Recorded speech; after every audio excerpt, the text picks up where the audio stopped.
Well, it's been pretty much a month since I got towed from here.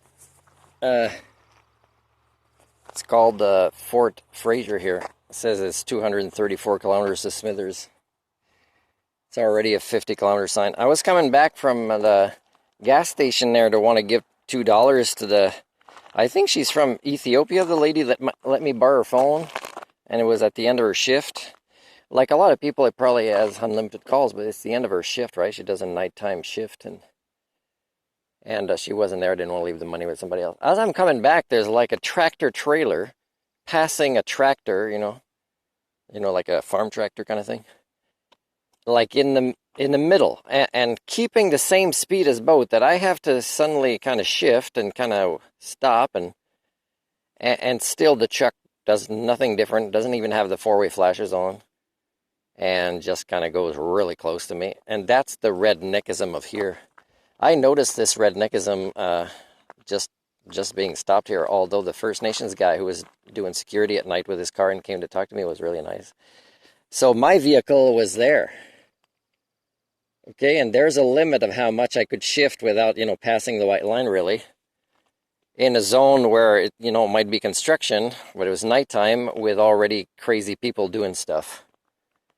So, of course, I had to, be grateful for this lady to let me call the towing right away and for them to be witnesses. Her and her boss, the Asian lady, that wasn't super happy, was wanting to call the police to make sure I'd be towed away from not even being close to her store. Just not liking people that need help. She didn't open a business to help people. She opened it for business transactions. Anyways, so maybe next time that lady will be there and I'll give her $2. So, hey, thanks, Jeff. Pick me up. I think it's called 10-4 Towing. And I kept my 2 promises for you. And one of them was to email you the video that I filmed of you unloading my motorhome in Smithers. And I didn't hear back from you. And it's the same thing, the lady that I talked to that we knew in common that was going to email me her poems didn't follow up. Religious people don't follow up. There's one religious guy, didn't even know he was religious till he says during the counseling session that he wanted from me, that I accepted because I offered, but didn't follow up with his own work. Nobody follows up with anything when they're religious. They already got timeshare. If they're born to these parents, they've already got timeshare in heaven. They don't need to follow up on any promises, either to themselves or others. Anyways, this is about who is this Martin Parizeau. Hey, do I love myself? Because I still haven't been to the pool in a new place. And my back hurts from sitting a lot and reading and computer with the bad posture and my motorhome with the pillows. And just too much sitting, not enough exercise.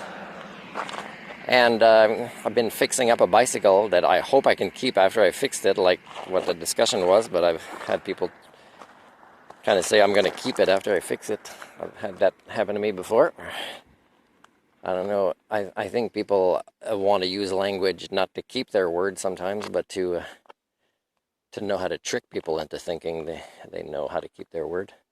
Hey, let's get back to who is this Martin Parizeau. So do I love myself enough to go to the pool? And I'm going to post this not in a couple of days where there's already a who is this Martin Parizeau guy who may be a Disney character.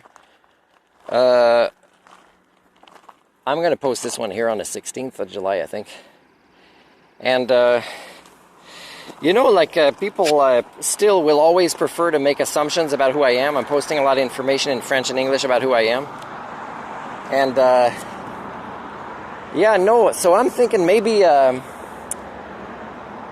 because 99.996% of you believe that or act like or insist that I am the assumption of who you think I am. I am your assumptions instead of what can be measured and documented as differently as who I am. Is maybe I have to succumb. Maybe I have to go with your assumptions. How do I do it? I mean, do you have a Facebook group where you say our assumptions of who the Martin Parizeau is, and I can just go update myself every day and act like your assumptions claim I am? Otherwise, it's not fair. And, well, Martin, you keep like saying the trouble is you. Well, no offense, I could go on a desert island and not have any other interactions with you. and you'll still be you and I'll still be me. So how do you explain that? So it's about the messenger, right? Shooting the messenger about the human condition. And I'm not just a messenger, I'm a helper. Except you don't want the help. And you know what I notice when I help kids or people's pets, which sometimes, I mean, they treat the same way anyways, is it's not usually structured anymore, right? It's not planned. There's no appointment. Say, we'll work on this with my kid or my pet. Or you can do that and I'll be away being busy watching a silly TV show or whatever. And as soon as there's progress and it's very quick and it's noticeable, it's like suddenly I can't work with their kids or pets anymore. Do you know why? And I go, and this phenomenon won't go away if I'm on a desert island, eh? You know why? Because suddenly you have to start looking at yourselves in the mirror as parents or pet owners or kid owners or whatever you want to see it as, and say, how can Martin have so much success so quickly without even structuring it? Because we're not that motivated about helping our kids and our pets. And what does that say about me is what probably unconsciously, maybe a little bit consciously, they might be saying. How much have I failed as a parent or a pet owner when Martin's not getting paid and all he is being himself, and suddenly these pets and kids are being empowered and their skill sets increase measurably within a few visits with Martin. And yet suddenly there's these weird assumptions on your part that suddenly, I don't know, I'm a bad guy because you have feelings of guilt or regret or shame or whatever it might be. And it's not about, oh wow, Martin, this has never happened to me. Oh wow, Martin, sorry, we didn't know. We